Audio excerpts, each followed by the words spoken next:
Imagine if the moments that once broke you could become the very moments that built you. What if your brain could learn that fear no longer has power over you? Fear and trauma are often misunderstood as signs of weakness or personal failure, but neuroscience reveals a very different story. They are, in fact, the brain's deeply ingrained mechanisms for survival, the product of millions of years of evolution designed to keep us safe from harm. When something frightening or painful happens, the brain doesn't simply record the event like a camera, it encodes it in emotional terms, using powerful chemical and neural signals to make sure we remember what caused us pain. This is why certain memories are not just recollections, but experiences that can be relived in the body.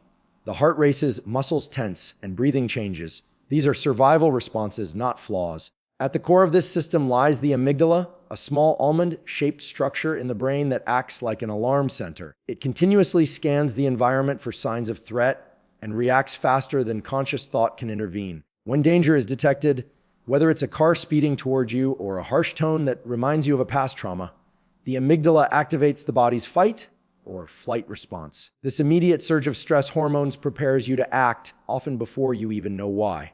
From a survival standpoint, this rapid system has saved countless lives throughout human history. But in the modern world, where many dangers are psychological rather than physical, the same system can misfire. It can respond to memories, thoughts, or even imagine scenarios with the same intensity as real danger.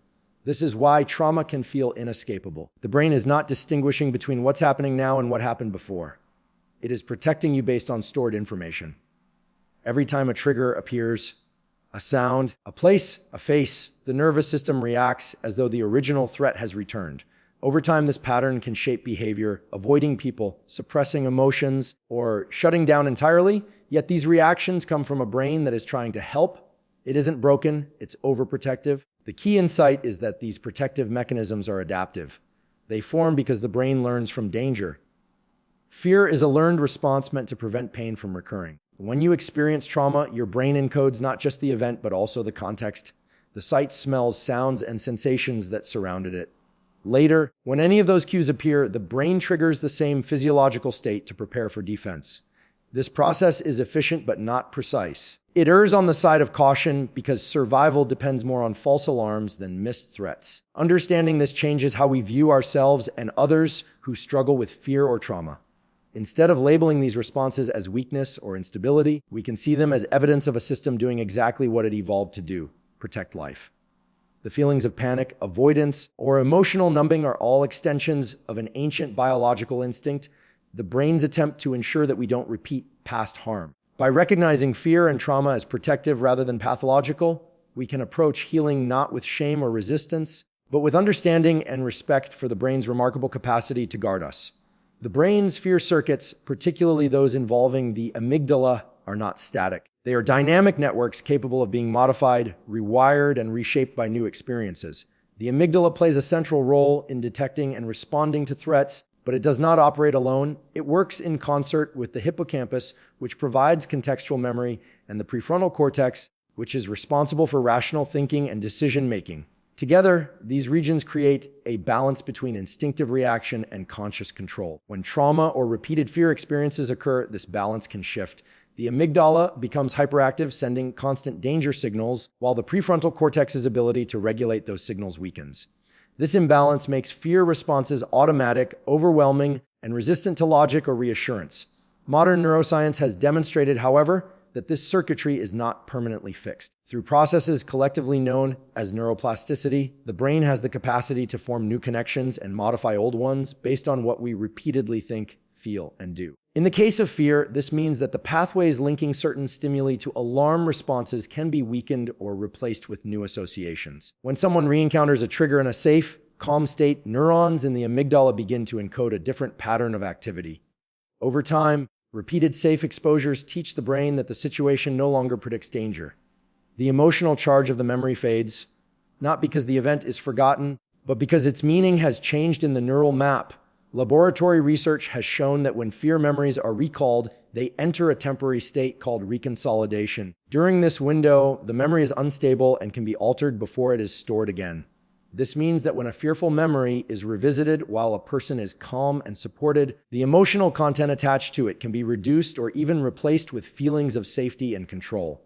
This process depends on specific biochemical changes, such as the release of neurotransmitters and the modification of synaptic connections.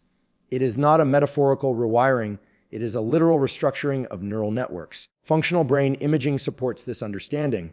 When individuals undergo exposure therapy, mindfulness training, or other evidence-based interventions, measurable changes occur in brain activity.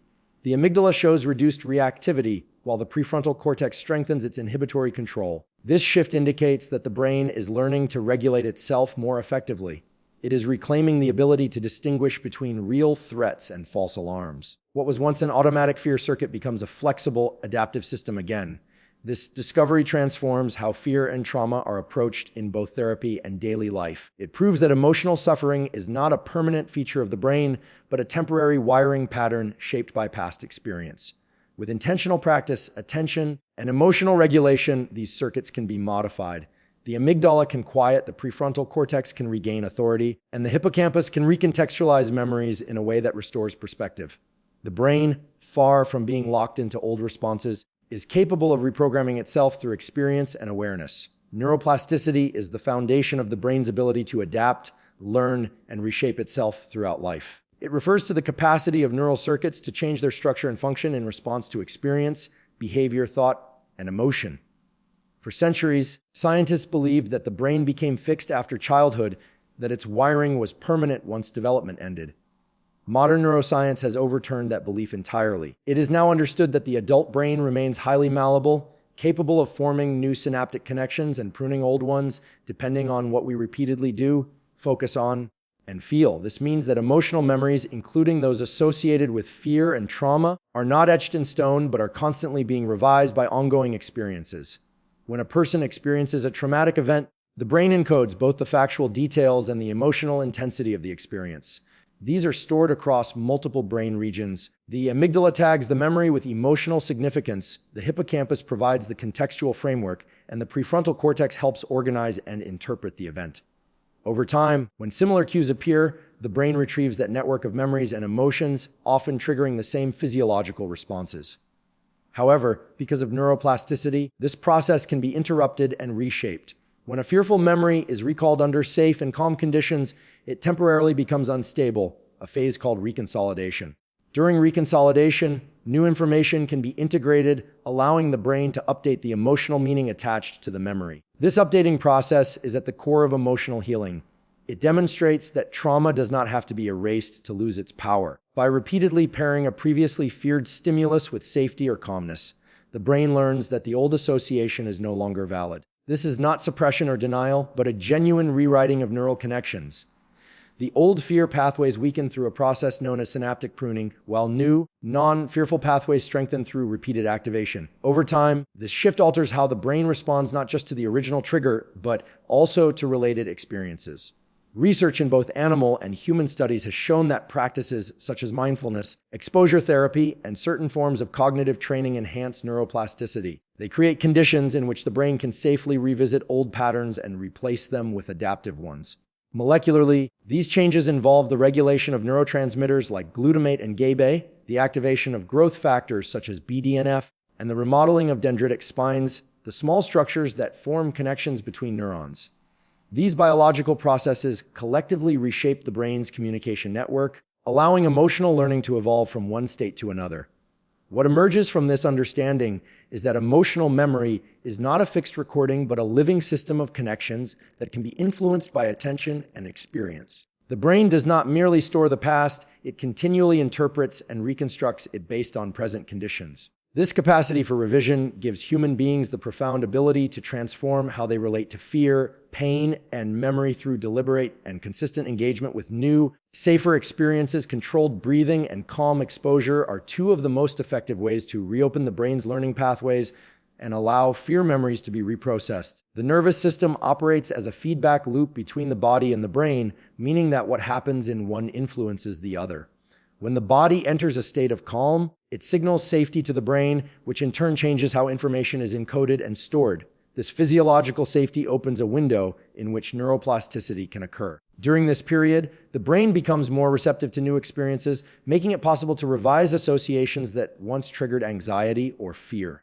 Controlled breathing is one of the simplest and most accessible tools for creating that state.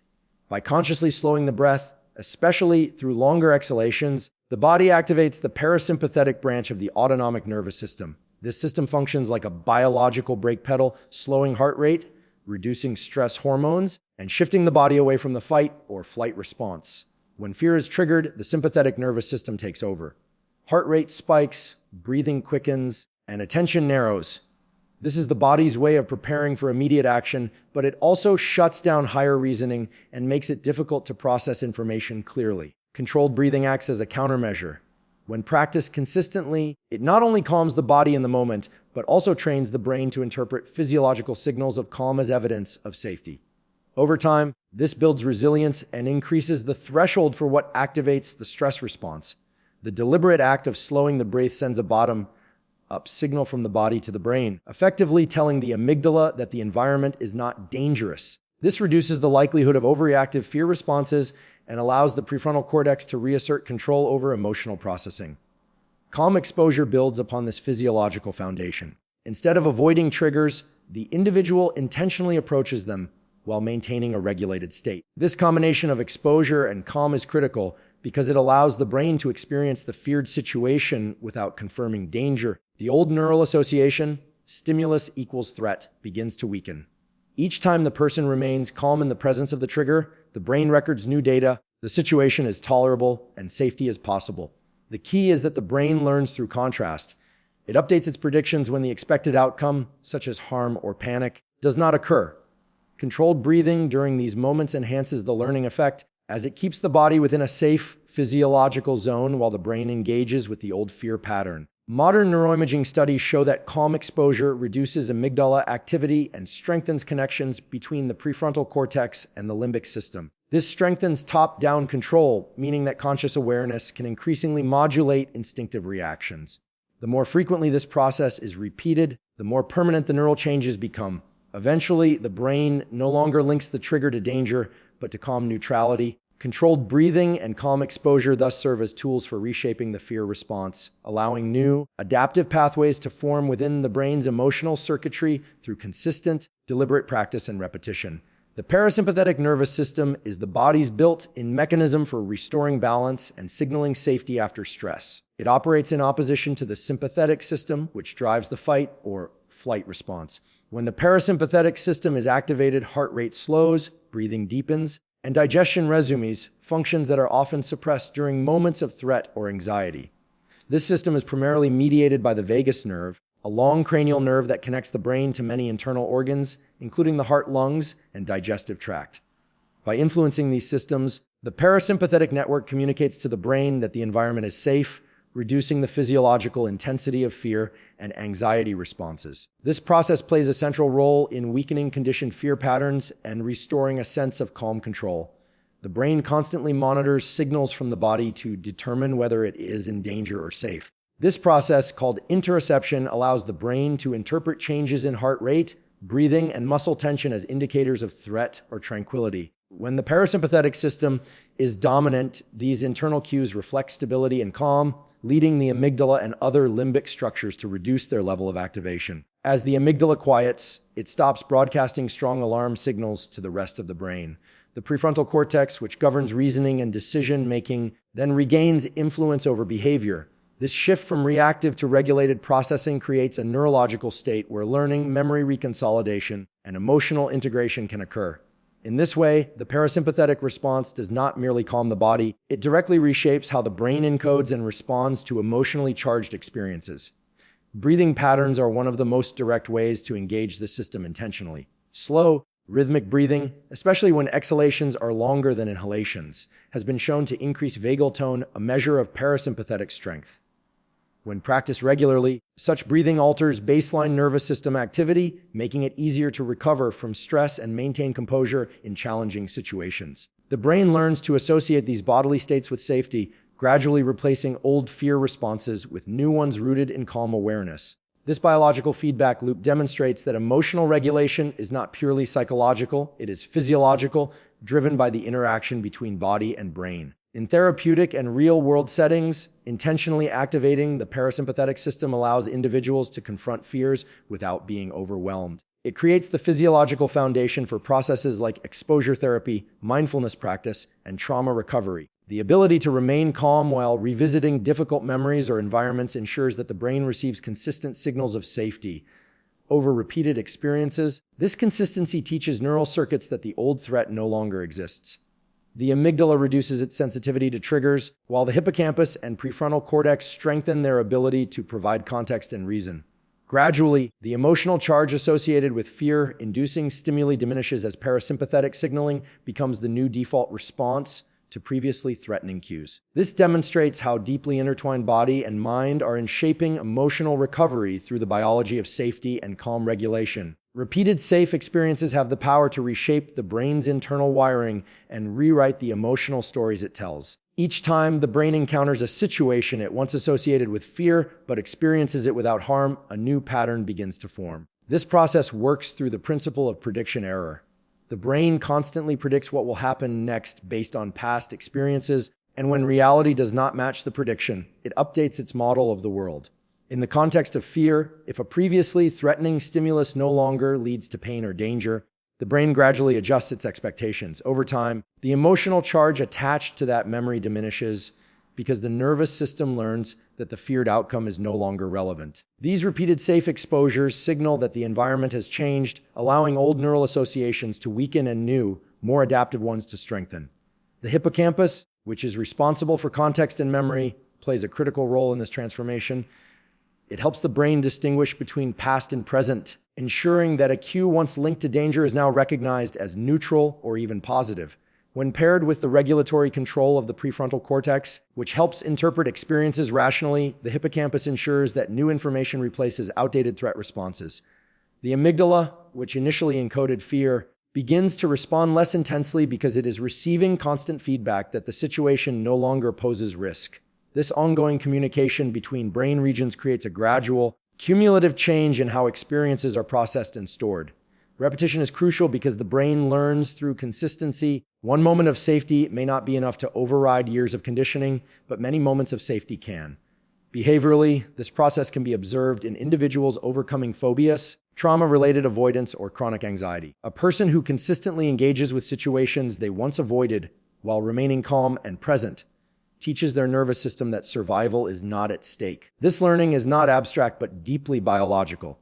Synaptic pathways that previously connected certain triggers to fear responses weaken through disuse, a process known as long-term depression. Simultaneously, new synaptic connections that link those same cues to calmness and control grow stronger through long-term potentiation. These opposing mechanisms operate together to sculpt the brain's response patterns, effectively replacing fear with familiarity. The more often these experiences occur, the more the brain consolidates the new, non-threatening interpretation as the default response. Emotional healing through repetition does not erase the original memory. Rather, it changes how the memory is stored and retrieved. The narrative surrounding it shifts from one of helplessness or pain to one of resilience and sense safety. This is why repeated exposure to calm, secure environments, whether through therapy, mindfulness, or supportive relationships, has such a profound impact on the brain. Each instance reinforces the message that the world is no longer dangerous and that it is safe to engage rather than withdraw. Eventually, the accumulation of safe experiences becomes stronger than the old fear pathways, transforming the brain's story from one of protection through avoidance to one of strength through reconnection.